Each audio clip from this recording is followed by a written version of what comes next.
Good evening. We'd like to begin the July 6, 2026 Brookhaven Borough Council call to order. All rise for this pledge of allegiance. I pledge allegiance to the flag of the United States of America and to the republic for which it stands, one nation, under God, indivisible, with liberty and justice for all. Please remain standing. Mr. Mayor. The deceased. The deceased resident for the month of June 2026. John Miller, Mark Journey, James Gallagher, and Kevin Oswald. Please have a moment of silence.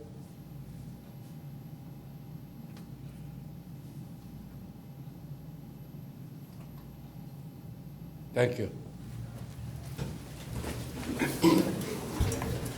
Thank you, Mr. Mayor. Mr. Woolward, roll call, please. Mr. Burke. Present. Ms. Folio. Present. Ms. Hess. Present. Mr. Duplicki. Here. Mr. Ewald. Present. Mr. Mills. Here. Mrs. Zimmer. Present. Mayor Giancroci. Yeah. Ms. Sawicki. Present. Mr. Catania. Here. Mr. Wilworth. Mrs. Boyle is absent. Chief Montella. Here. Police Chief Havoc. Here. Roll call complete. Thank you, Mr. Woolward. To begin tonight's meeting, we're going to be recognizing several individuals for their accomplishments. The first recognition is a resolution recognizing Lucy D'Amico. So I will read the resolution and then I'm going to have Lucy come on up. Whereas the Brookhaven Borough Council recognizes exceptional achievements by young residents who demonstrate dedication, leadership, and excellence, and whereas Lucy D'Amico, born October 21st, 2007, is a daughter of Shannon and Dean D'Amico, sibling of Kara and Dean, and supported by her stepfather, Dan Hess. And whereas Lucy D'Amico has been a 4-year varsity basketball player for the Sun Valley Vanguards, earning a starting role as freshman and consistently leading the team offensively. And whereas during her senior year, Lucy D'Amico scored more than 430 points, showcasing remarkable skill, commitment, and competitive drive. And whereas Lucy D'Amico achieved the prestigious milestone of 1,000 career points during an away league win against Kennett High School, scoring 14 points with her 1,000th coming on a transition layup that tied the game in the second quarter, which reflects years of discipline, teamwork, and perseverance. And whereas Lucy D'Amico will continue her academic and athletic career at Salisbury University in Maryland, where she plans to study physical education while competing at the collegiate level.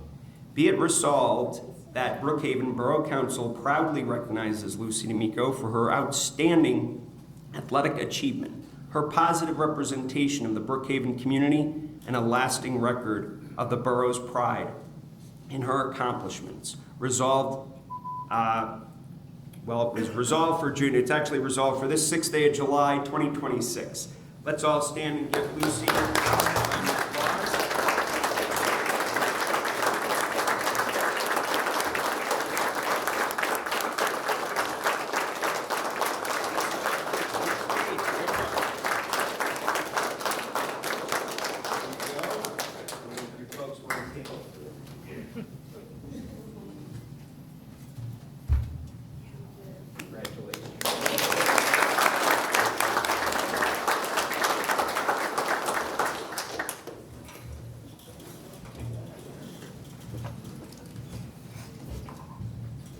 If I could make one basket, I'm a horrible basketball player.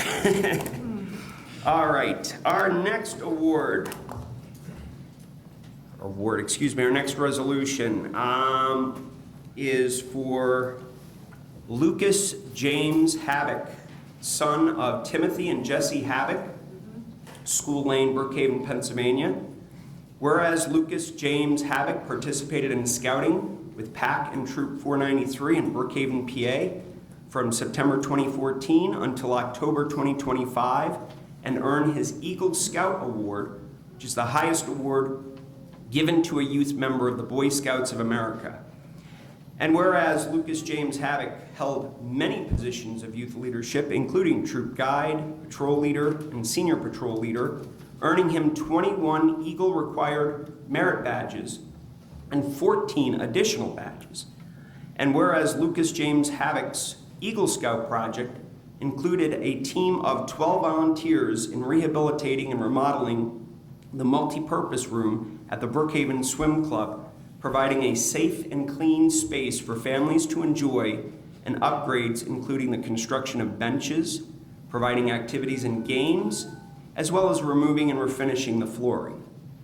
Now therefore be it resolved that Brookhaven Borough Council, along with his parents, Timothy and Jesse Havoc, his siblings Audrey and Nolan, and other family and friends, hereby congratulate and honor Timothy James Havoc. Oh, I think you got a typo there. Lucas James Havoc for earning the Eagle Scout Award and extending best wishes to him in his future endeavors. Resolved this 6th day of July, 2026, Brookhaven Borough Council. Let's all stand.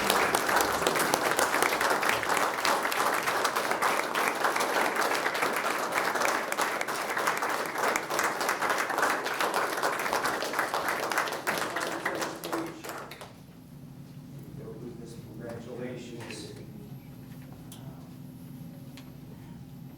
Mom and Dad. Come on, yeah, Mom and Dad.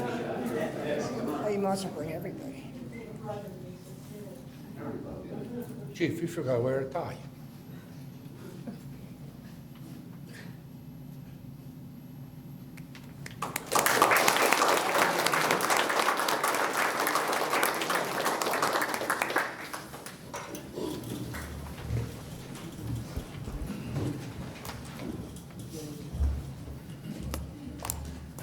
Okay.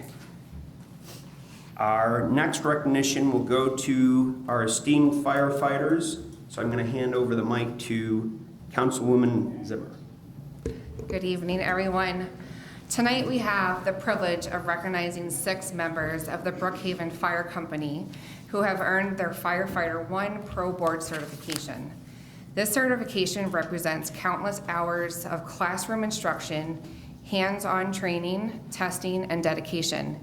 It is a nationally recognized standard that demonstrates their commitment to becoming the best firefighters that they can be. Their achievement not only strengthens their own skills, but also strengthens our department and helps ensure Brookhaven is served by highly trained professionals. It also makes our department more competitive for future training and grant opportunities that help support the work that they do.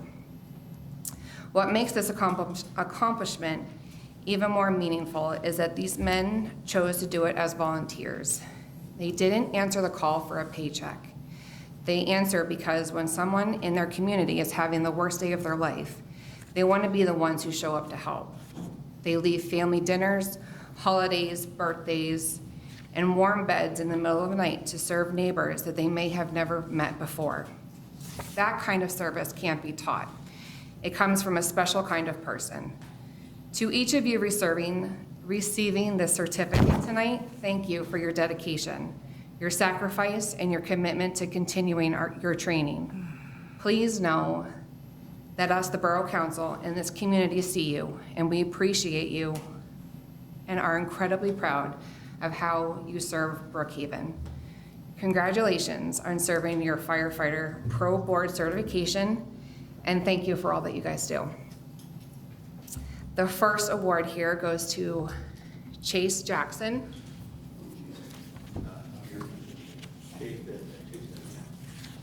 All right, we have James McGowan.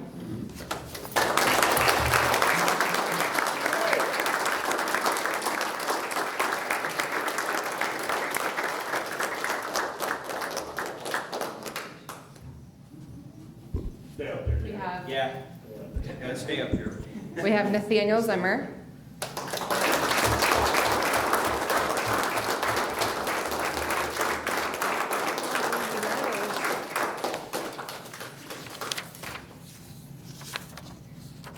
We have Steve Davish Sr.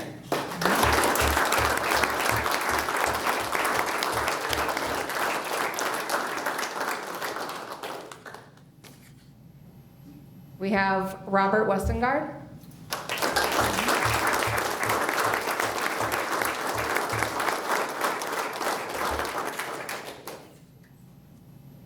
And we have Marquise Waller.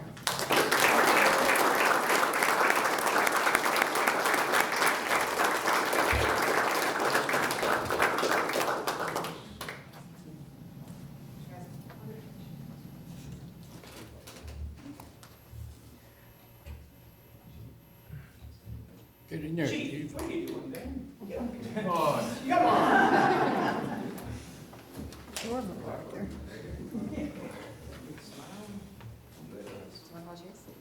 Sure, I can.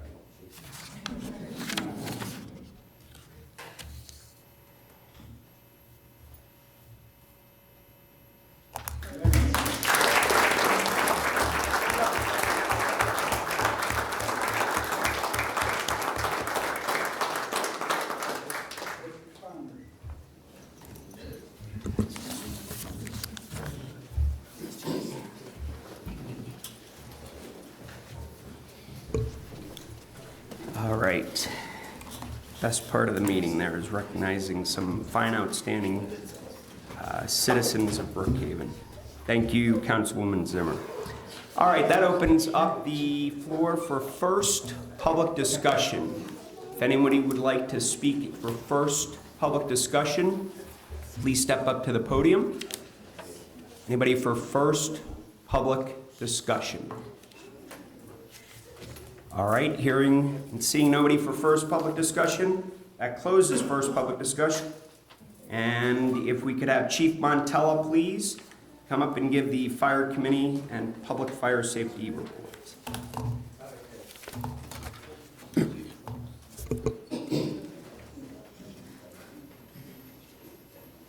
Good evening, Council, Borough residents. Brookhaven Fire Company's June 2026 fire report. 5 fire incidents in the borough, 27 non-fire, 41 calls for mutual aid, 4 drills, total 77 fire calls for the month, 355 for the year. This is one of our busiest months so far since our existence, answering calls for a month. Our loss on structure, we had $5,000 loss on vehicles for the month, no loss on contents or structure itself. We had $100,000 of property in danger. So far this year, we had $812,500 in property in danger. No firefighter injuries, no civilian injuries. Manpower, 77 calls, average of 10 firefighters responding, 820 hours in service, 3,692 for the year. 4 training sessions, 16 average firefighters, 136 hours of training logged for the month, 1,051 for the year. Incidents responded to in Brookhaven Borough, we had 3 building fires. We had a building fire at Lowe's. We had a rear trash compactor on fire attached to the building. No loss to inside the structure. All dumpster was removed from the building and the scene was secured. Trimble 1 condos, we had a building fire in H7. It was an appliance fire secured at the stove. 329 Scholar Road, we had electrical fire on the first floor outlet. We had 1 vehicle fire at 612 South Gray Street. And 4 automobile accidents with injuries, Edgemont, Brookhaven Road in Chandler, Brookhaven Road and, 4206 Edgemont Avenue, and we had 1 pedestrian struck at Whiteley Road and Scholar Road. We assisted Middletown Fire Company on 5 building fires. Of those 5, 20 Van Leer Avenue was a working fire. Mount Alverno Road and Harvard Road was a working building fire. We assisted Lower Chichester Fire Department on a building fire at Monroe Energy Refinery. That was also a working fire. I guess you guys all saw that on the news. We assisted Upland Fire Company on 3 building fires. We assisted Chester Township on 1 building fire. Assisted Chester City Fire Department on 2nd alarm building fires at the following locations. 220 Hayes Street, that was a working fire, and 932 Potter Street, that was also a working fire. And we assisted Chester Fire Department on a 2nd alarm brush fire at 2nd Street in the area of Harris Casino. Assisted Marcus Hook Fire Department on a building fire. We also assisted Aston Township on 3 building fires. There was a working fire at the Primo's Hoagie Shop, an accident with entrapment on Aston Mills Road, and Brookhaven Fire Company fire training for the month was real-time engine operations with pump training and hose deployment, and we also did search and rescue class. Fire Company participated in Coburn's Celebration Day, also participated in Coburn's Appreciation Day, and Coburn also had the Ride the Bikes to School Day. We participated in that as well. We also gave out 3 Chris Kangas Firefighter Scholarship Awards at Sun Valley to the 8th grade students who won the essay contest. And as you guys mentioned, we had 6 firefighters pro board nationally certified for us, which is a huge accomplishment. I can't tell you how proud we are of them, and hopefully our community is just as proud. A couple of these guys have kids and families, and to go back and get it a little later in life, it's not an easy thing to do over 300 hours of schooling. You know, you come out with your fire certification, your CPR certification, and your hazmat certification. That's all good stuff, and we got these young guys that are ready to step up real soon. They'll be ready to go in the burning building as soon as they turn 18. So that's how much training they've had since they were 14 years old. We're proud of all of them, and I can't say it enough about the guys with the families just going back and getting that certification. That's huge. As Mary said, that helps us get grants as well.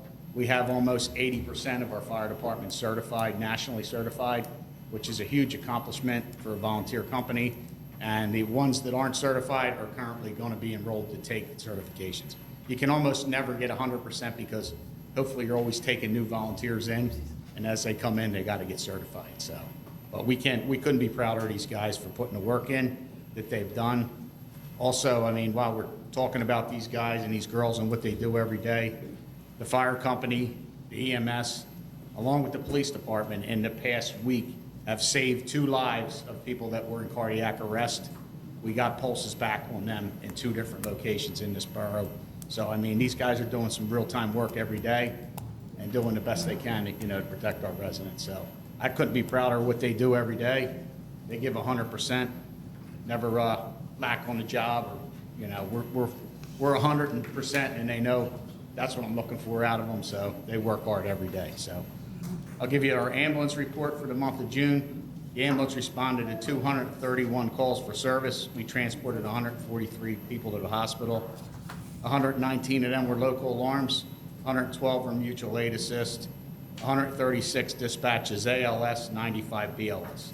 The ambulance has answered 1,275 calls so far this year. So both the fire and the ambulance have been extremely busy.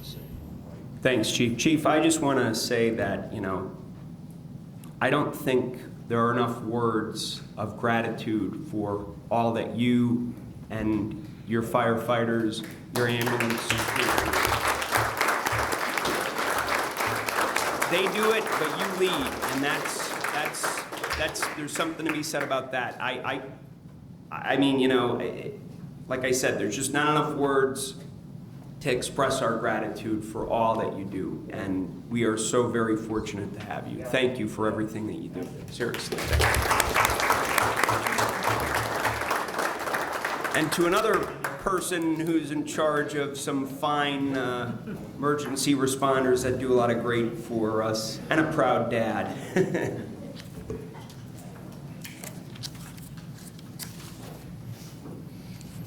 Good evening, everyone. Evening, Chief. You're right, I'm a very proud dad. My son worked really hard for that. I'd just like to point out that if it wasn't for his mother keeping him on track, I don't know that he would have got it. So she gets more credit than me, that's for sure. For the month of June 2026, the officers of the Brookhaven Police Department initiated or were assigned a total of 719 calls for service. There were 6 criminal cases and 3 non-traffic cases filed with the district court for the month, in addition to 3 juvenile cases. There was a robbery that I'll talk about a little later. We also handled 6 thefts, a simple assault, 3 vandalisms, fraud, 14 animal complaints. We did handle 6 harassments, 11 domestics and other disturbances, 15 civil matters. We assisted other departments 43 times. and we handled 8 lockouts, 15 alarms, 5 mental health calls, 23 vehicle crashes for the month, and we did 178 business or security checks. There were 10 adult arrests, 3 juvenile arrests, 41 traffic citations were issued, 3 parking violations were issued, and 60 traffic warnings were issued. The officers drove a total of 3,758 miles on patrol. It's a lot of miles. Speaking of that, this month, 2 weeks ago, we took delivery of one of our new cars to replace our 2021 Dodge Durangos. We've got 2025 Ford Explorer hybrid SUVs, which we're hoping is going to save us a good amount of money in gas at $5 a gallon. So 3,700 miles a month, it'll add up a little bit here and there. So I just want to talk a little bit about the case of the month. This robbery case that was handled early in the month. On June 14th, at approximately 12 p.m., officers Barbosa and Roller, along with officers from surrounding agencies, responded to the Supreme Smoke Shop for a retail theft that turned into a robbery after the employee was assaulted during the theft. The suspect assaulted the clerk and fled on foot. A description was provided, and officers quickly responded and located the suspect nearby. He fled on foot and was chased by the officers. Ultimately, the suspect was located in a rear yard on West Brookhaven Road, and when located, he fled again from the police on foot. Ultimately, officers pursued him onto Edwards Drive, and he was successfully captured after a taser deployment. The merchandise that was stolen was recovered at the time. I think I wanted to highlight this because, you know, we all know Brookhaven's a nice town, but it isn't Mayberry. We do get some pretty serious things that happen here, and I just feel it important to call out when our officers do exemplary work, and this was one such occasion. Officers from Brookhaven and surrounding agencies worked together to find and apprehend this person. And while these situations are highly dangerous for police, citizens, and criminals, I can't be more proud of the restraint that our officers showed during the pursuit and immediately following the foot pursuit of this person. And they implemented their implementation of our good tactics and the training that we work on all the time. It was really second to none. And nobody was hurt, including the bad guy, probably other than his pride from getting tased. But everyone, you know, we got the bad guy, and no one was harmed, which is the goal here. So I just think, again, a good case to show that, you know, the guys are out there doing it as well, and you know, doing good police work. During the month, we did have 24 automated school bus stop arm violation fines that got issued. School is out. However, there still are buses around the neighborhood. There's kids that go to school all year for various reasons. So the stop signs don't become optional in the summertime. If you see a bus with a stop sign out, you got to stop, even if it's the summer. They will issue you the $300 civil fine after it gets reviewed by the police. The department assisted the Central Delaware County Tactical Response Team with 2 incidents during the month. Detective Wetton assisted with both those incidents. They were both in the city of Chester, and we provided support for that, mostly with their departmental drone that we have in the SWAT team drones. Officer Pasley assisted the Delaware County Major Incident Response Team with FIFA-related deployments in the city of Philadelphia during the month. Philly needed a lot of help, so they activated the Major Incident Response Team, which Officer Pasley and some other officers are a part of. He had the availability, and the assignments were pretty good for him. They just got to sweat a lot standing out near like the fan zone and some places in South Philly when the events were going on. It was pretty good. He said it was a lot of fun, you know, just something different. Good PR for our agency in Delaware County on the whole. We were very busy during the month. Chief Montel touched on a bunch of stuff. Coburn, you know, they were doing all kinds of really cool stuff at the end of the year. Celebration Day, the community appreciation event they put on, which was really neat. That was done by the 2nd grade class, where they kind of tailored the different community events to their 7 healthy habits that they do in the school, which was really neat. We also enjoyed the Friday morning and afternoon bike bus rides. Councilwoman Zimmer was pretty important in getting that thing up and running, and by the last day of school it was kind of crazy, but it was good. We had a lot of help, and it was amazing to see how many kids were there and was pumping the music. It was a lot of fun, and we were really happy to be a part of that as well. Detective Wetton busted out his bike patrol uniform and was participating with the police bike during the rides as well, which was pretty neat. So we do want everyone to have a safe and happy summer now that break is on. Coming up next month in August is our National Night Out on Tuesday, the 4th, from 6 p.m. to 8 p.m. here at the Borough Hall. We're going to work with the police department here, Parkside Police Department, and the fire department to put on this free community event, which is a rain or shine event. So we want everybody to come out and enjoy and explore all the equipment that not only the fire department and the police have, but also we're going to have county hazmat team here and all kinds of community organizations setting up, providing information. And this event is free for everyone, and we want all citizens to come out and say hi and just interact with the amazing volunteers and the police department in this pretty low pressure environment and see what your community has for you out here. I do want to thank the Aston Township Lioness Club. They made a $1,000 donation to the police department during the month toward the Bulletproof Vest purchase fund, which we have. This is huge because I talk about this often, about how expensive the Kevlar vests that we have are. They're about $1,200 to outfit a new officer with a Kevlar vest, so this covers almost the full cost of a new vest, which is pretty big, especially since how we just hired 2 people, and they were recently fitted for vests as well. So we greatly, greatly appreciate your support. Thank you for that, and Linda's big in that, and thank you. We also received a lot of food donations during the month.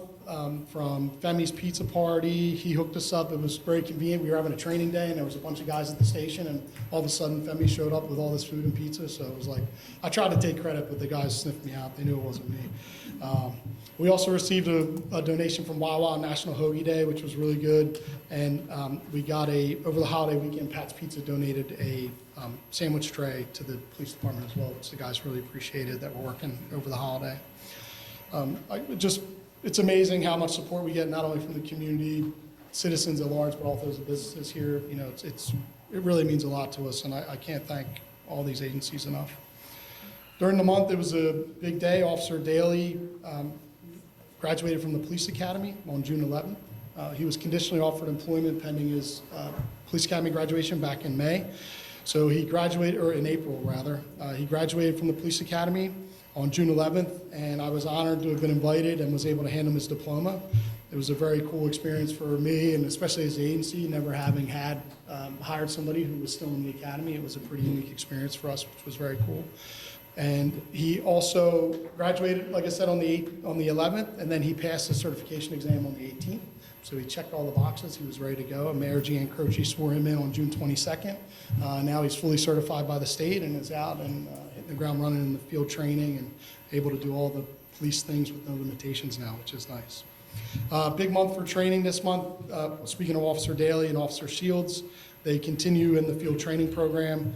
They were very busy this month and completed police mountain bike training. They completed initial training for use of the taser, OC spray, expandable baton, not to mention dozens and dozens of policies that were reviewed by the officers during the month as well. Officers Barbosa, Connor, Daly, Pasley, Wetton, and Zebley completed range qualifications during the month. The same officers also completed mandatory in-service training in controlled tactics and the use of force. It's required by the state to do annually. And also, Officer Barbosa attended an opioid awareness seminar. That's all I got. Thank you. Thank you, Chief. And obviously, what I said about fire and ambulance goes to our police department too. You guys do an outstanding job. Guys and ladies, excuse me, I don't want to forget Officer Surplus, that's for sure. But thank you for all that you do for the borough. We appreciate it. Absolutely. Thank you. Yes. Mr. Mayor. Mr. President, thank you. First of all, I would like to thank the 2 chiefs for an excellent job that you guys doing on each department. Chief, very good job. Chief, very good job. Didn't realize it after you guys made the speeches that we had. I always knew that we had the best fire company and the best police department. You guys just verified, so I don't have nothing else to say, but congratulations, keep up the good work, and tell you officers, thank you very much for the excellent job. And I hope that everybody had a nice holiday. I know I did. And that's it. All right. Thank you, Mr. Mayor. Mr. Ewald. I have no additional report tonight. Thank you, Mr. Ewald. Mr. Catania. Thank you, Mr. President. Under updates, the 2026 street paving project, A.F. Damon Company is the contractor. Received notice that they plan to start as early as next week, probably midweek. We'll get the street list to Mr. Wilbert once I receive it. Under action items, we have 3 action items. The first one is Somerville Park Community Development Block Grant Project. This council can consider award to Mayfield Site in a low bid amount of $176,700. Would anyone like to take the motion? So moved. Second, okay. Any comments, questions, concerns? Do you know how long it's going to take for it to be completed? I would say probably like 30 days or so. Okay, that's not bad. Yeah, I know there was some question about Somerville, and Mr. Catania, I don't know if you want to go into any detail about the grant and having to get more, but, I was going to after. okay. All those in favor? Aye. Any opposed? Any abstentions? So we do need to thank County Council and for providing additional funding for this project. I think our grant was about $156,000 and some change. This is a low bid. We received 5 bids, I believe. The low bid was above that grant allocation. We sent a request to the county to provide some additional funding, which they gratefully did. So this project can now move forward. So hopefully get the contract executed, schedule a pre-construction meeting with the county, and then we'll have a better idea of when they're going to start and how long it's going to take. Okay? Thank you. The second item is 301 Coburn Boulevard. Public Works, there's a sinkhole over there, so I need authorization to repair of the storm sewer. Would like to take the motion? Second? I'll second. Okay. Any questions or comments? No, not at this time. No, we don't know what we're going to get into until we start digging. It appears to be an open joint in the sewer. That is minimal cost, probably like $5,000, but if we dig it up, we don't know what we're going to find yet. That's true. All right. All those in favor? Aye. Any opposed? Any abstentions? Motion carries. The final motion is for the cooling tower here at this building. There's a piece of equipment called the water chemistry balance that, when it was inspected this year, determined that it was not functional. So we received a proposal from Tustin Group for $3,484 to replace that unit. Would like to take the motion? Okay. Second? Second. Okay. Any questions or comments? All those in favor? Aye. Any opposed? Any abstentions? Motion carries. That's all I have. Thank you. All right. Thank you, Mr. Catania. All right. The Zoning Hearing Board met on Tuesday, June the 9th, to review the application for a variance by 7 Brews Coffee for the property at 4101 Edgemont Avenue. The Zoning Hearing Board did grant the variance. The Planning Commission was supposed to meet last month. However, to review the plans for the property at 23 East Brookhaven Road, which is the old Keys property. Unfortunately, the plans were not finalized in time for the meeting, and that matter is still pending. I have several action items here. One is a motion to approve the minutes for the June 1st, 2026 council meeting. So moved. Second. Any questions? All those in favor? Aye. Any opposed? Any abstentions? Okay. We have a motion to lower the building permit fee for construction at the Christian Academy to be 2% of the fair market value of the project. So moved. Second. Okay. Any questions or comments? All in favor? Aye. Any opposed? Any abstentions? Motion carries. All right, motion to waive the $385 permit fee for repairs to an existing pergola patio at Coburn Elementary School. So moved. Second. Okay, any questions, comments? All those in favor? Aye. Any opposed? Any abstentions? Motion carries. And lastly, a motion to assign Sean Guthrie as an additional building code official for the Borough of Brookhaven with the Pennsylvania Department of Labor and Industry. So moved. Okay, any questions, comments? No, Sean will do an outstanding job in that role. He's already helping out. All those in favor? Aye. Any opposed? Any opposition? And, any abstention? All right, motion carries. Ms. Sawicki. Thank you. I do have some bills that need to be paid tonight. General Fund, $715,612.33. Sewer Fund, $143,449.20. Road Fund, $129.79. And the Trash Fund, $95,015.63 for a total $954,206.95. So I'm going to make that motion. Okay, any questions or comments? All those in favor? Aye. Any opposed? Any abstentions? Motion carries. That's all I have. Thank you. Thank you, Ms. Sawicki. Ms. Fulvio. Thank you. The next Sustainability Committee meeting will be held not tomorrow, but the following Tuesday, July 14th at 7 p.m. I have a couple of action items. The first is a motion to approve the non-service related disability pension for Officer Bob Barth effective June 30th, 2026.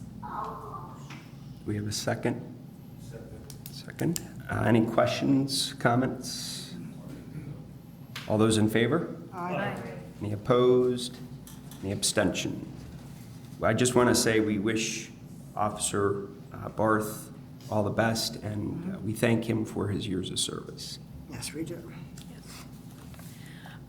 The second is a motion to approve the agreement and release between Brookhaven Borough and Chester City regarding a statutorily required partial reimbursement of Officer Barbosa's salary while he was in the police academy and employed by the city, and to approve immediate payment to the city in the amount of $7,668. So moved. Second, okay. Any questions or comments? All those in favor? Aye. Any opposed? Any abstentions? Motion carries. And that's it for me tonight. Thank you, Ms. Fulvio. Mr. Mills. Good evening, everyone. The ordinance committee will be meeting this month on the 17th, which is a Thursday at 6:30. And I do want to thank everyone who comes out and takes part, but we're always welcome and open to new members who have opinions and thoughts on how we can help improve our community. The big thing I wanted to touch on in the action item is to give a little bit of backstory or update in reference to it, that in reference to the basketball ordinance, we did get the okay from both committees or commissions to move forward with adding this action item and to just provide a little detail. We looked into it after there were some complaints in the community and realized that it was very vague and not clear on the basketball courts being in our communities on the sidewalks. So we just took time to kind of iron it out in reference to details about temporary versus permanent, how close it should be to the curb, things of that fashion to try to make it as safe as possible, but also have the kids have their activities that they enjoy in our community. So with that being said, I'd like to make a motion to advertise the ordinance updating section 1280-14 to clarify the manner and location of the use of basketball courts and pools. Second. Okay. Any questions or comments? The solicitor review it? Okay, Yes, Mr. that's all. Ewald did. Just want to make sure. Yeah, no, both, We don't wanna have he a did, problem. the Delaware County and Brookhaven Oh, good. Planning Commissions did review it as well. Any other questions or comments? Then you're fine. All those in favor? Aye. Any opposed? Any abstentions? Motion carries. Thank you. All right, thank you, Mr. Mills. Mrs. Zimmer. All right, I have a few things here. So the Firehouse Committee, we met this past month, well, early this month, and we went over some things here. We welcomed Elizabeth as our newest committee member, and we spent some time, the Firehouse brought her up to speed, how we work, how it's structured with the borough, and discussing, how grants are awarded, things that have been going on for them for grants and getting that sort of stuff. There was a larger topic discussion that we were talking about, and that's, the replacement of our ladder truck, which is approaching 20 years of service here. So while it continues to serve our community well, replacing a ladder truck requires years of planning and budgeting and pursuing funding opportunities. So we had some conversations about that, keeping it in the future. For Rec Board, June was a busy month for us. We had a successful participation with Books and Blankets, Rhythm and Rhyme, and Mr. Andrews play on music at Eaton Park. It has been great to see so many families come out. There's been probably 70 to 100 people that have come to each participation. Even one day we had to, quickly go into the Borough Hall because it was raining. So hats, off to Jess. She has been coordinating that every Wednesday and Thursday this month for us. And then there's a few reminders. Pickleball continues every Monday and Thursday at 6:30 to 8:30 here in the gym. Volleyball has been paused until further notice. Books on Blankets also returns in August on the 5th, the 12th, and the 19th at 10:30 a.m. at Eaton Park. Mr. Andrews will be there August 13th, which is Thursday at 10:30 a.m. And then Rhythm and Rhyme will be there on the 6th of August as well for the kids. So be sure to follow along on the Borough website, also the Borough page and the Rec Board Facebook page for all kind of updates and information as well. We're also gearing up for Family Day, which is exciting. We'd love to see more community members get involved. So if you like to, blow up balloons or make any kind of decorations, we are calling you all to come out. Family Day meeting is on the last Thursday of every month at 6 p.m. So it will be July 30th this month, which will be immediately followed by the Recreation Board meeting as well at 7 p.m. So if you have any ideas or just kind of want to help see these events go smooth with us, we really encourage everybody to come out. We're very welcome and would love any kind of help that you have. Also, please stay connected following the Brookhaven Borough Facebook page, the Rec Board Facebook page, and also the Borough website. And I'm sure, as Liz is going to remind everybody too, is a reminder to sign up for Brookhaven alerts on our Borough website. And as Chief Havoc had also reminded everybody, National Night Out event is scheduled for Tuesday the 4th, and that is between 6 p.m. and 8 p.m. So please come out. It's a great time. My kids absolutely love it. So come on out and celebrate with the community with us. I don't have any action items, so that's all. Thank you so much. All right. Thank you, Mrs. Zimmer. Ms. Hess. Good evening. I have one update on behalf of the Historical Committee, but first some context about the Hometown Hero Banner Program, because it's connected. So that the Hometown Hero Banner Program serves as a living tribute to recognize and honor Brookhaven veterans who are serving or have served in the United States Armed Forces. The program features physical street banners throughout the borough and dedicated web registry featuring their personal histories. So this update is to say that the Historical Committee has successfully completed and published detailed profiles for 4 killed in action heroes and 6 hometown hero stories on the borough website. So the committee is actively seeking more submissions to expand the registry. We're seeking residents who have family members who were born or lived in Brookhaven to share brief profile photographs from childhood, military service, and post-service life. And we're just looking to build out the piece of the website that is the companion to the banner program. So if there's information, if you'd like to work with the committee, the email address is historicalcmt19015@brookhavenborough.com. And I do not have any action items. Thank you, Ms. Hess. Mr. Duplicki.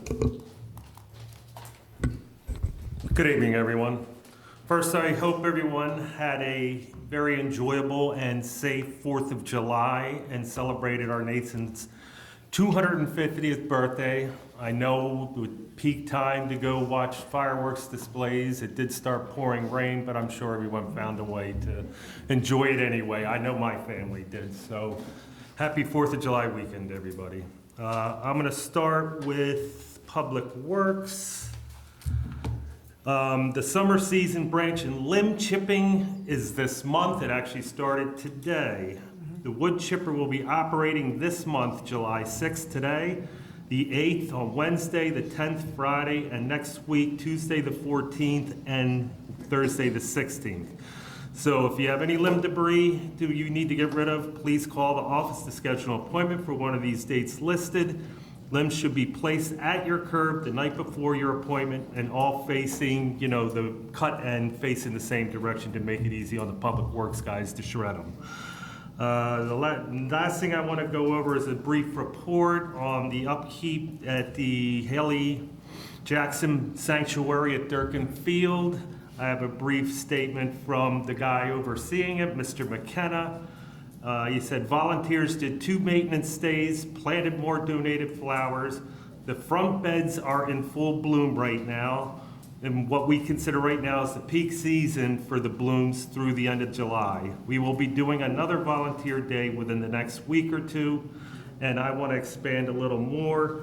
I want to thank all the volunteers that have shown up to assist with the upkeep with this beautiful property. I want to specifically thank Councilwoman Hess, you showed up a couple times. Dan, you showed, Council President Dan Burke showed up once. So I want to thank everybody else that's shown up to give assistance while we're there. I encourage residents to go visit the sanctuary, which, as Mr. McKenna mentioned, is now pretty much in full bloom, and it looks really nice right now. It is really worth your time to view the property and take in all the, beautiful plant life. And you will also see some butterflies, and quite possibly the endangered monarch butterfly has been spotted. So volunteers are always welcome. Maintenance dates and times will always be communicated, but always please feel free to refer to the Facebook page for the property, the Haley Christine Jackson Butterfly Sanctuary. There you'll find all the information you need and when future maintenance days are scheduled. We kind of slowed off on the maintenance a little because we've had 100-degree days the last week or so, so hopefully we get some more comfortable weather and we can get a lot more work done. And that's my report for the night. Thank you. Thank you, Mr. Duplicki. Mr. Leslie, Fire Marshal, please. No report, Mr. President. Thank you, sir. That opens it up for second public discussion. Anybody wanting to speak for second public discussion, please come to the podium. State your name and address, and... Peter Maceris, Marshall Road. I have 2 minor things. Under Mr. Burke's report, item 3, you're waiving a $385 permit fee for repairs to the school, Coburn School, the school district. I just got my tax bill. They raised it 4%.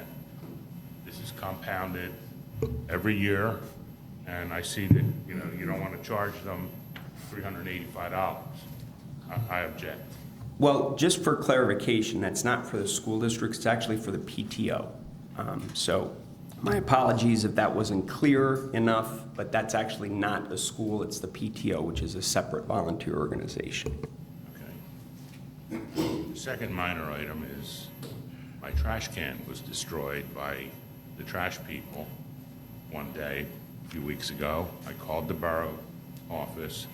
They told me send pictures, gave me the phone number to the trash hauling people. I never heard back.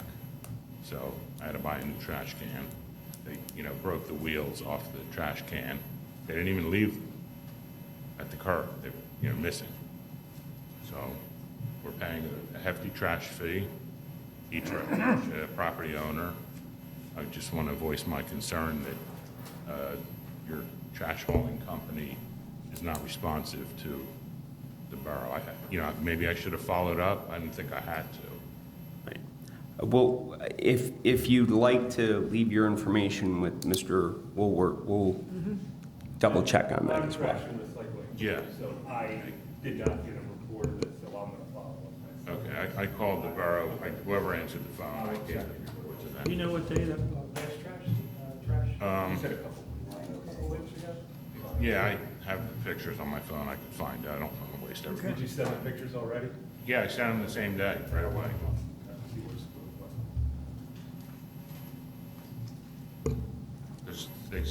She said, whoever the borough official is that answered the phone said that they won't reimburse unless they have proof. So I sent proof. Okay.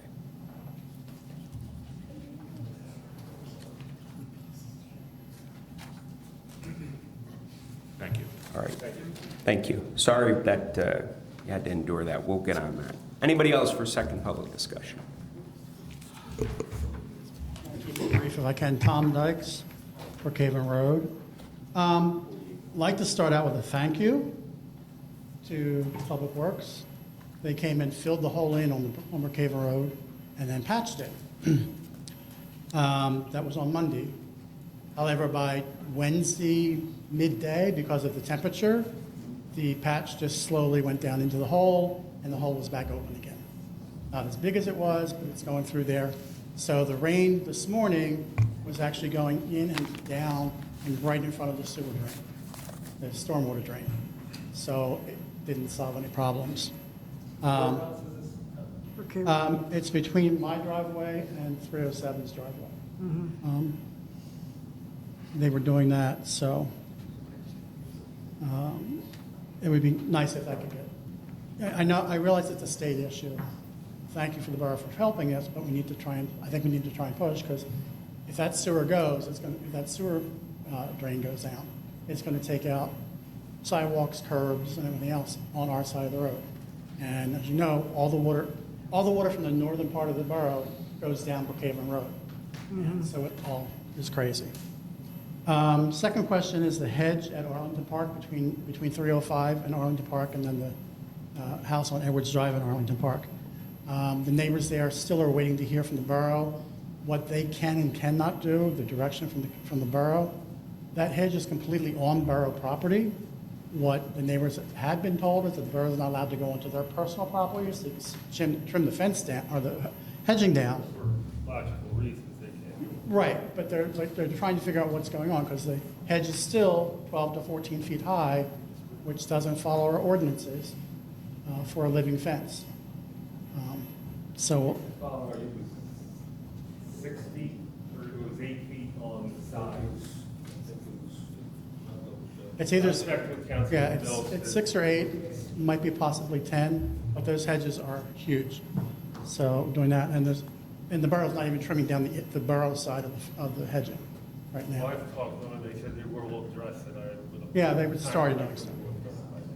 And the last thing is a safety issue, and I'm really, really big in safety. I did all sorts of stuff throughout my career with risk management and safety and all that kind of stuff.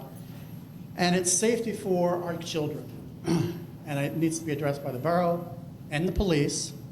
I'm not sure if people have noticed it on Facebook, people making comments about the kids riding their bikes, their e-bikes, their scooters, driving down the middle of the roads, not stopping at stop signs, doing tricks in the middle of the road. If something happens to one of those kids, and the borough knows it's happening, when those people decide they're going to sue, they're going to go after everybody. So just to let you know about that. So I just think we need to find some way of doing it. I've seen kids with no helmets, 2 on a scooter, 2 on a mini bike. So. I would just recommend calling the police, calling 911. I mean, unless, Chief, you have another suggestion that you would. So in short, most of the electric bikes and scooters aren't legal to be operated on the road. Correct. So we need to let the parents know that. Some that are regulated by PennDOT as far as pedal-assisted electric bikes, and there's all these standards they have to abide by. We've been stressing through the legislature to try to get them to do some more regulation here, because like obviously it's kind of like the Wild West out there.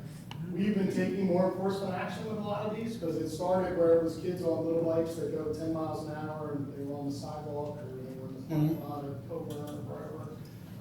And like you, Tom, we've seen it. I mean, officers have witnessed this, kids doing wheelies on basically what's a glorified dirt bike in the street. And we've been taking more enforcement action on this, because the problem is like this, it's clear that these are illegal, and I don't know why these parents continue to buy these things for kids that, letting them drive around in a suburban area. Unfortunately, I think the police are gonna end up having to be the bad guys here, and basically drop the hammer, which we've been doing more enforcement action, because we've been seeing more issues where, again, initially it was, we wanted these kids to be safe and wear helmets and stay on the sidewalk and, be reasonable, and we've been lucky here in town, Lockwood, that we haven't had any major incidents. We've had a minor accident, somebody backing out like that, and a kid in the car. I mean, I've seen numerous kids crossing Brookhaven at Mount Vernon without stopping, but just going, not even looking at traffic. I've seen a couple of them do that on Edgemont Avenue. And one of these kids is going to get hurt. We've already had the last year in Aston. There's been the ones up in Leicester. There's been a couple other ones.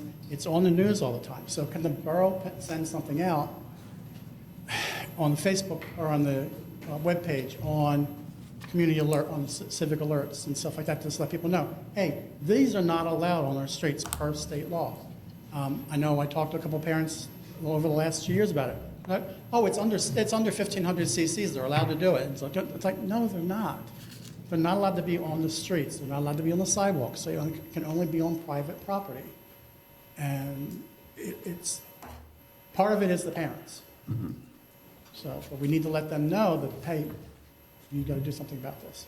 It's my understanding, if I'm not mistaken, that in the communications, didn't you guys put something out in the newsletter this past month about that too? Yeah, but I mean, we'll continue to drive home the message, but yeah, I'm just saying, absolutely. Do you want people to start calling 911 when they see the kids? Well, so I think on its face, if you just see them, no, but if you see them doing things that are reckless, or again, like we've stopped these kids because we'll see them driving down the street doing wheelies and all kinds of stuff that is clearly beyond what reasonableness is.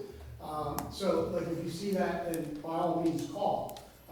And again, I think from a department standpoint, like we're going to take more enforcement action just in general, because I think people are taking advantage now of trying to find this balance, right? Right. And I agree 100% because I've seen it. We've all witnessed it. I live in town. I'm in town. Oh, I know. See this. I just get worried because I drive up and down Brookhaven Road because that's where I live. No, I agree. And we do have a lot of transient traffic too that comes into town from different neighborhood students or come to the commercial corridor. And there's a whole subset of people we deal with often at DoorDash and Uber Eats and stuff, and they use these things to do their food deliveries and all. It's very difficult to find like a balance because the people are trying to make money and on the same hand, they're not allowed to be on the roadways either. So it's a very tough thing. Yeah, I mean, yes, I'm old. Thinking back when we were in school, one of the things that the school pushed and the police came in to push it with the kids was street safety with bikes, that you have to stop at every stop sign, that you're supposed to walk your bike across the intersection, you're supposed to, things that you're supposed to do. So maybe we need to step that up again, talk to Coburn, talk to Parkside, go into the schools and talk to the kids. Yeah, and listen, as someone I've spent a lot of time in town, especially with youth, I had a lot of conversations with parents and kids about what they're doing and how they're riding these things. And I would say by and large, here locally, I would say we have a lot of kids that do wear the safety gear, where like I've been out in other towns and seen many fewer kids wearing the safety gear, helmets, and the full on. So I think clearly the message is working, but I think we just have to adjust kind of what we're doing. There's clearly some people that are taking advantage of our kindness here. We're going to have to be the bad guys, unfortunately, and that's what we'll do. Right. I'm getting calls, pretty regularly from the same thing. And we've been having conversations in-house in the station about how we're going to kind of do this. I just think we need to make a blanket statement out to everybody in town that this is for your child's safety. Yeah, and it's obviously not where the summer comes up and they're around all day, so Exactly. Thank you. Okay, thank you. Hello, Dawn Kloss, Virginia Avenue. Okay, the park. You brought we got 2 things of dirt put in there for the parking lot. That night it washed it right down the hill. But we have not gotten anything done in that park. I know you just said you asked for more money, but the money you got, you should start using it. smartly in the park. Not, I mean, your guys have been there 3 times to do different surveys, and they've got paid, but nothing has come up to do anything, you know? And yous came down, a couple of the council people came down, we had a discussion. I think that was just to appease us and not really push anything, because nothing has been pushed for the park, for Somerville. Mr. Catania, would you like to address that? If you heard tonight, we awarded a contract to perform the work in the park. If you were here, I don't remember if you were last month, 2 months ago. No, I haven't been here for 2 months because of baseball season. Okay, so I explained a couple times in the past that this is federal money that has a lot of hurdles we have to go through in order to get to the finish line. We received the approval to put the project out for bid, I'm gonna say maybe 5-6 weeks ago. The next day, the ad was in the paper. So it's not like we're trying to push the thing as fast as we can. There's things that we need to do with the grant process in order to be compliant. So we're at a point now, we awarded a contract tonight. Contracts will be prepared and submitted to the contractor, signed by everybody. Those then get submitted to the county again for their review. Once they're approved by the county, pre-construction meeting will be set. At the pre-construction meeting, we'll discuss timing, where they're gonna store their equipment, a bunch of things to do with the construction will be discussed at the pre-construction meeting. At that time, we'll come back to the borough with a date at which the contractor intends to start the project. Then you'll know. Then the council will put a notice out to the residents in that neighborhood, let them know that construction's set to start, whatever date it may be. So it's not that we're not interested in the project, it's just, it takes time. Unfortunately, it just takes time. But unfortunately, it's been over 2 years since it was posted on the site that we were getting the money 2 years. So it takes 2 years to put the bid out. It takes 2 years to go through the process. It does. But then it just should have does. been posted that they got the money to do a park, and then if it wasn't for myself coming up here complaining every month that nothing's being done, you got the money, and then you say, oh, well, we'll come down, and you looked at the equipment, we're gonna take this out, we're gonna take that out. It was just a blowing smoke. Absolutely not. And that's what everybody on the street feels, it's blowing smoke, because we were told it was supposed to start by summer. We get 2 truckloads of dirt dropped, and that was it. I think was the dirt for something unrelated? It was unrelated. Yeah. It was another Well, process that's we had. where We had Dirt was We're unrelated. supposed to be putting the parking spot, handicap parking spot, that's where they dump the dirt at. Okay. And right there, you go there, you drop right down into the ravine, and that's where the dirt washed out that night. And ever since we've had all this rain, more and more dirt is washing out. So that was a waste of money. If you're not gonna put something there to keep the dirt from washing out, and you just keep putting dirt there, that's a waste of borough money. Okay. It didn't cost us anything, but that's That was a separate contractor. Yeah, that just, it was responsible for contract that we were doing, had a couple loads of dirt that got put down there. Once we get everything executed, we'll let you know when it's gonna start. Okay, the Like I said, blueprints I picked up, that's the blueprints on what's going to be done. again, go back 2 or 3 months, you had asked for plans, they got dropped off here at the borough office. Right, and I picked them up. Okay, then that's it. There was 2 phases. The one phase is what we're doing right now, and then I think there was a master plan kind of addressing when we had met with a couple of the neighbors down there. It's different ideas were put out at that night. We incorporated those into what we're calling like a master plan for when we get to another phase of the project. Yeah, because I see the only thing on the plan is doing those parking spots. That's the only thing it looks like is different on the plans. If you go there, you look at it, and you look at those plans, you look at the park, and the only thing difference is putting a parking spots in. Parking spot at the end of Virginia Avenue, they're redoing the whole entrance of the park. There's nothing on those blueprints with that. You might, let me see what blueprints you have, because I guarantee you the work includes redoing the entrance of Virginia Avenue, putting a little patio pavilion there, not patio, more than a place where the picnic tables could sit in an area, removing all the wood mulch and putting rubber mulch in its place, taking out 2 pieces of equipment that we had discussed when we met. Right. adding a fence along the top of the hill, and including those ADA accessible parking spot and a pathway from those parking spots to the park. That's what's included in the scope of this Right, that's what's contract, on the Mr. scope, Wood. but that's not what's on the blueprints that I have received. I'll have to see what plans you were given, because that is what the project is. Okay? All right. Yeah, thank you. Thank you. Anybody else for second public discussion?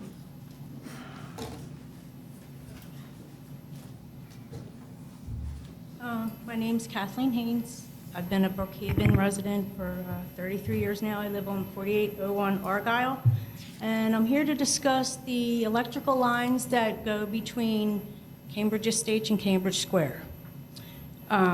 It's very overgrown. The electric company keeps moving the poles forward, and I want to know what we can do maybe to open up the dead end to get some maybe emergency equipment through there, help to clean that up so it can be a throughway, and make attention to, because it's just not my property. It goes all the way from the dead end in Argyle down Marshall to all the homes that are right between Cambridge Square and Cambridge Estates. And the trees just keep getting bigger, and the wires just keep getting, you know, overgrown in it, and it's causing a problem. And the wires are over our pool, and it's posing a problem, but the electric company has moved those poles, at least the one on the dead end and the one between my house and my neighbor's. 1 in 18 that we know, and I know that the one on the end's been moved too. I just want to think maybe we could work together to clean up the wires, maybe make that dead end an emergency. You know, we can work together with Brookhaven to clean that dead end up so you can get emergency people through there to address the problem, because we've had electrical problems on our street since I've lived here. And I think I have a couple neighbors here who live in the neighborhood that can speak to it. So I'd like to, you know, maybe see what we can do to work together to fix the problem, have PICO work with us or whatever. Yes, I just wanted to bring it up, and I don't know who I have to talk to a new inspector. Matt, I talked to Matt last year. There's a new person this year. I have some information for him, but I thought maybe coming here and, you know, bringing it up and see where I can go from there. Was I it? believe Asplund was out there today, Kathy. Asplund was out there today. I think they wasn't home when they were there. And they're Okay. only going to trim what people have told them to trim. If it's touching the wire, they're going to trim it, but they're not going to cut anything back. You know what I mean? But Asplund was out there today. Well, what about the trees that are 20 foot tall in the lines? It's by code, it's got a code. I'm on your side, John. No, I'm on your no, side. keep going. I know. But they're only going to trim what's touching their stuff. That's it. Okay. It's frustrating, John. I know it's frustrating. I lose power all the time because of that. Well, it's not just about the power, it's just that they're saying that we're under, you know, violation of code because our pool is under the wires. But when we originally put the pool there, the wires were, I mean, the one pole and the one pole were way 10 back, foot- and it 10 wasn't foot hanging beyond over the your pool when we got. 18 foot back on one pole, Understand. 5 on another. So we just kind of want to see what we can do to make everybody happy and keep our pool. Yeah, right. Now, I don't know what else I can do. Maybe I can get some direction from somebody where else I can go to help figure this out, but Okay, well, we're gonna take a look into this and see what we can come up on our end, and maybe we can even contact PICO. yeah, because I know the Trying one to get them. guy, when he did replace the one pole, he's like, oh, it looks like it's kind of moving over your pool, and they still put it there anyway. We have a picture from 2018 showing that the pool was, I mean, that one pole was way further back. Okay. So, I'm sorry for your, the struggle that you're going through with them, but we'll look into it and see what we can do. I mean, it really isn't a struggle, and I don't mind, but now they're telling us that we're in violation because the wires are over our pool. Is it Was- our property the trees are on? It's Behind right in Cambridge Square? between. There's like a Your trees behind breezeway. Cambridge Square, that's for our property. They're for our trees there, correct? Yeah. And then there was a man that lived at he's the one that put a fence there and all them things, and it became a cluster thing at the end of the dead end. So I don't know if it's meant to be able to get electricity there, or, I don't know. Okay. But we're willing to help clean up the dead end and try to get a good solution to the electoral. Okay, all right, well, we'll look into that and And I can get see. in touch with Ben again or whatever. He Yeah. gave me a notice to respond within 20 days, and I have all the paperwork, so, I mean, I can. And I'll speak with Ben, or Mr. Woolworth will speak with Ben as well about your notice about that. Don't pay much attention to that. We'll take care of that. But we will look into trying to come up with a solution for you, that's for sure. Okay. And we're willing to help, do what we can to, help that dead end clean up, It could be good to get, trucks back there to address it, because they are overgrown, so I think if it goes down the street, everybody's gonna keep continuing to have a problem, but, all right, thank you. All right, thank you. Anybody else for second public discussion? Anybody else for second public discussion? Anybody else for second public discussion? All right, hearing none, that ends second public discussion. Can I get a motion to adjourn? So moved. All right, all those in favor? Any opposed, any abstentions? Hearing none, meeting is adjourned. Thank you very much, ladies and gentlemen.